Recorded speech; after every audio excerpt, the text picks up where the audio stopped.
Is anybody else just like mind blown? How does this keep happening? What will be the excuse next year? Or, well, I mean, maybe not even an excuse, maybe just an actual reason as to why the Bills aren't winning games. And maybe it's because their quarterback isn't healthy.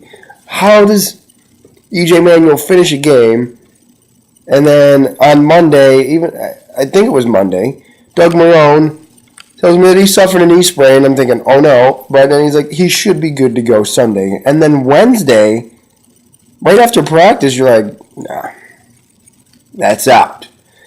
I hate that.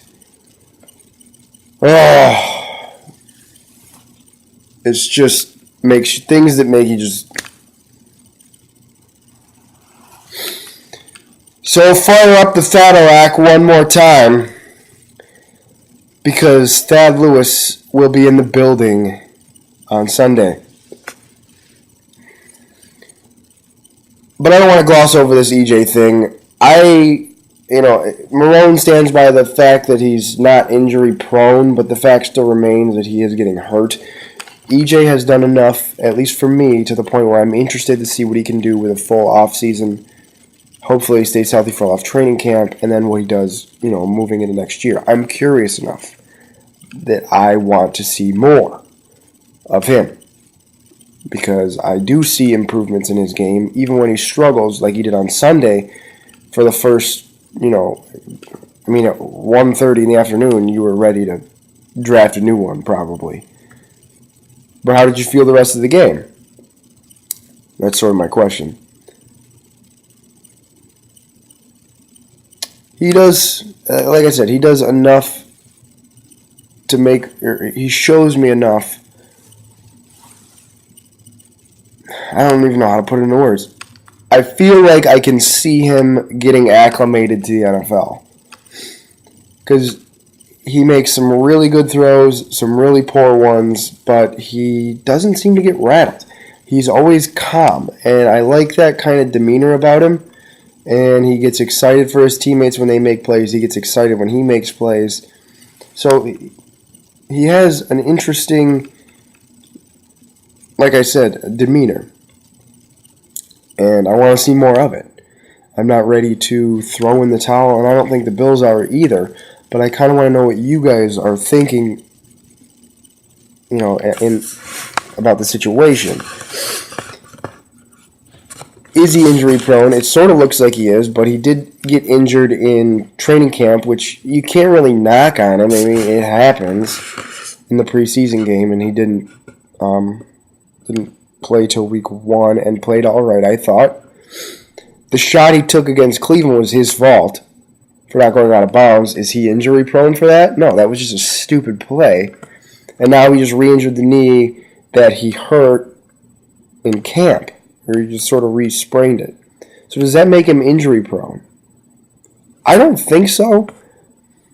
Because I think when he has the whole offseason to keep working out and, going through OTAs and going through training camp, that he will be all right. But I kind of want to hear other people's opinions on that. I personally don't think so. I think he took him maybe a rough hit, which happens in the preseason, and it just came back now. I know that was months ago, but I got to believe that it is still susceptible to being injured, I suppose. And like I said, I'm not counting the Cleveland injury because he did that to himself. I don't think anybody could disagree with that. But anyway, tying in with that,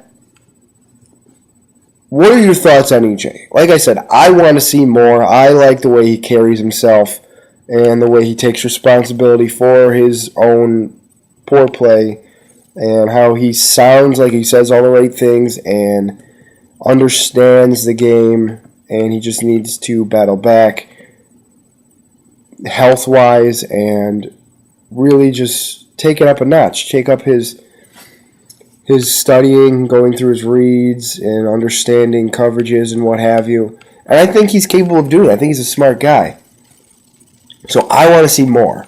I think at least as far as the draft goes. We are not going to talk about draft position. I just want to let you know. We're not going to talk about draft position right now. I don't think the Bills should waste an early round pick on a quarterback. I think they're in position to take a linebacker / wide receiver in round 1, whichever they want to go. Maybe an offensive lineman, or the opposite, linebacker, receiver, or an offensive lineman in round 2, and maybe 3. Because I think that they still have some holes there. At left guard, they could use an upgrade. Legursky's been serviceable, but not great. Pierce, not great at right tackle, but like I said, serviceable. So I don't want them to go quarterback. I think they're in a position where they can really improve the roster in the early rounds of the draft. So I don't want to see them waste it on a position which they already have. And I don't think they have a particularly poor player at it. Penny for your thoughts. That's what I think. Because Sunday, I didn't feel poorly about EJ after the first quarter. But after the game was over, I didn't feel poorly about him at all. Even when I found out he had suffered a mild knee sprain, I still didn't really feel that bad about him. I hate that he's not playing. I hate it because he needs to play. Especially in Buffalo in the winter, or in the elements, so to say. Because we haven't seen him do that. I mean, it was cold in Pittsburgh, I suppose. It was a colder game against the Jets, but there was no, serious... It was a little windy, but there was no serious snow, rain, whatever. We haven't seen him play there yet. Maybe he'll play next week against New England, and we'll sort of see that. So, I hope he plays next week against New England, but he's not playing this week, and this video is about this week. Thad Lewis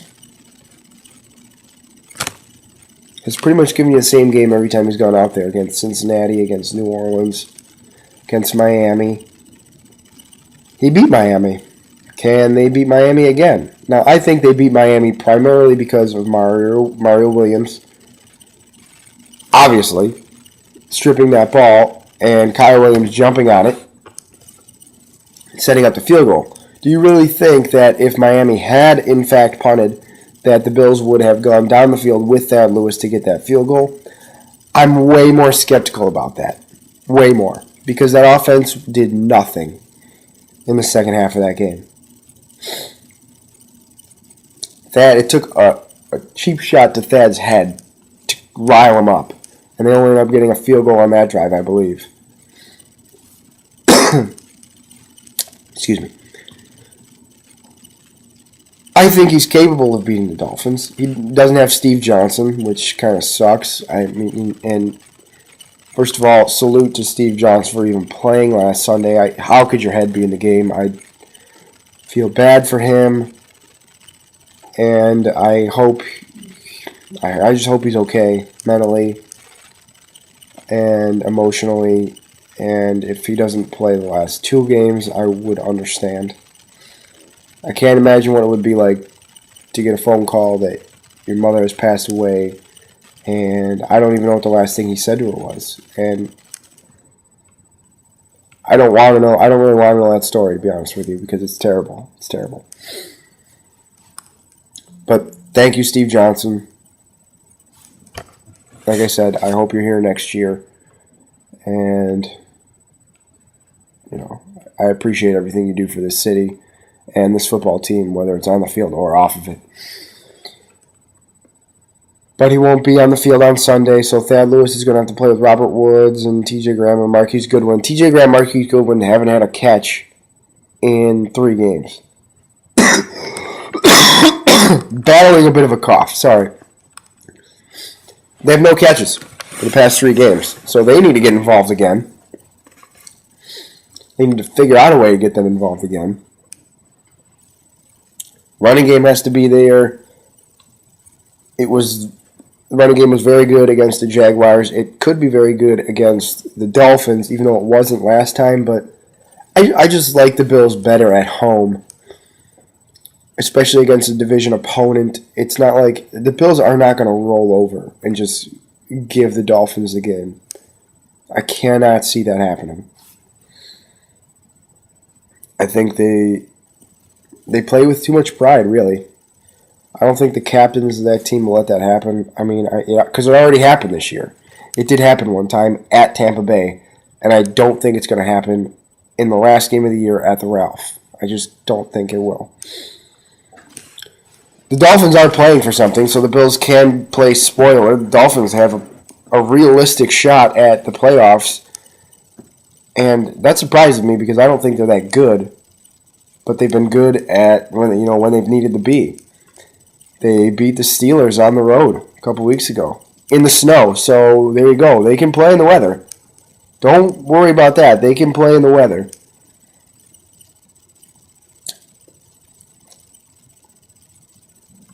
I'm really not sure who I want to pick to win this game. I got to talk it out a little bit more. Dolphins, I don't see them as a threat running the ball with Miller or Marcus Thigpen. He's a threat out of the backfield, I suppose, to catch the ball. It all falls on Tannehill and the protection. Can they keep him upright? And the Bills, who lead the league in sacks, sacked him twice back in October, I think they can get to him again. They just need to force some turnovers. Is Aaron Williams going to play? I think he's 50-50. So that's a tough call. I think it's really very evenly matched game, even if Manuel played. Because Thad's not an idiot. He understands the offense. He is prone to making some mistakes, which might happen and could end up costing the Bills. And I think that might be the overriding decision in what I pick. Because Thad hasn't really made a mistake that really, really cost the Bills the game. He's made mistakes early on in games, and I think he's due to make one that costs them a game. I know that hurts to say because I like Thad Lewis. And he's really going to open up a can of worms or Pandora's box if he plays well and the Bills win on Sunday. At least at the quarterback position, he will certainly open up a discussion. But like I said, he's giving you the same game pretty much every time. You know, the 18 of 32. 200 and some odd yards, a touchdown, maybe a rushing touchdown, 2 touchdowns, and a pick and a fumble. Like, that's what he's good for. So I have no reason not to expect that again on Sunday. But I think that ultimately he will make a mistake that might cost the Bills. So what I'm going to do is I'm going to pick the Dolphins to beat the Bills by the score of, let's see, they're in the snow. The Dolphins put up 34 in the snow on Pittsburgh, but they also allowed 28. So let's say if there's going to be some points. Dolphins beat the Bills 24-20. Yeah, 24-20. I'm going to go. Excuse me again. I apologize. Obviously, I'm going to go. I work there, 221, 222. There's a ton of empty seats. And I'm sure there'll be empty seats in my section. If you want to come through and say, hey, I'll be there. I want the Bills to win this game. I don't think it's beneficial for them at all to lose. Although I would take a loss on Sunday if it meant we could beat the Patriots next week. Because that's the game I really, really want to win. Because I hate them. I would do anything to beat the Patriots in New England because it's just like a yearly donation. We just go there and lose. You got to change the ways there. Anyway, in conclusion, thank you guys for coming this far in the video, for watching the videos all season long if you have, for hitting me up on Twitter, for hitting me up in the comments section. You know, feel free to continue to do so even in the off season because these videos are going to be sparingly in the off season, but I will try to make some for you. You have topics for me, come to me. I'll make videos. I'll talk to you guys on Twitter. So thank you once again, guys. I picked the Dolphins, but I'm obviously rooting for the Bills. Have a fantastic weekend, and as always, go Bills.